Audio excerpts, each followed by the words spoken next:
महोदय परिच्छेद आमच्या मालाच्या विक्रीची एजन्सी मिळण्याबाबतचे आपले दिनांक 30 ऑगस्ट 1973चे पत्र मिळाले.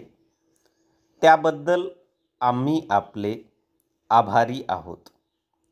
आपल्या विनंतीनुसार आम्ही आपणाकडे आमच्या मालाच्या विक्रीची एजन्सी सोपवण्यास तयार आहोत. एजन्सीचा तपशील ढोबळमानाने पुढील प्रमाणे राहील. एजन्सीची मुदत तूर्त 1 वर्षाची राहील. त्यानंतर एजन्सी पुढे चालू ठेवावयाची की नाही हे पुन्हा ठरवण्यात येईल. एजन्सीचे क्षेत्र पुणे जिल्ह्यापुरतेच मर्यादित राहील. आपण आमच्या कंपनीचा सर्व प्रकारचा माल भरपूर प्रमाणात विक्रीसाठी ठेवला पाहिजे. तसेच आमच्या मालाच्या खपाला विरोधी ठरेल असा दुसरा कोणताही माल आपण आपल्या दुकानात विक्रीसाठी ठेवता कामा नये. त्याचप्रमाणे आमचा कोणताही माल कंपनी वेळोवेळी ठरविल त्या दरानेच आपणास विकावा लागेल. आपणाकडे पाठवावयाचा माल कंपनी स्वतःच्या खर्चाने पाठविल.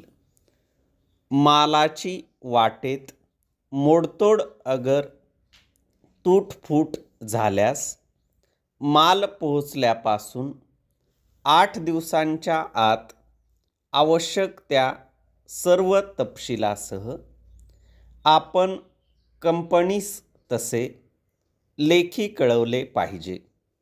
त्यानंतर आपण काही तक्रार केल्यास तिचा विचार करता येणार नाही.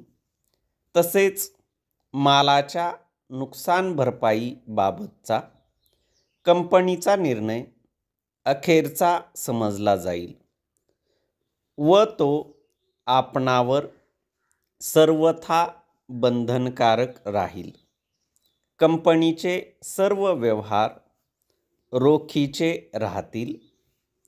तसेच एजन्सी सुरू होण्यापूर्वी आपणास कंपनीकडे ₹1000ची रक्कम अनामत म्हणून ठेवावी लागेल.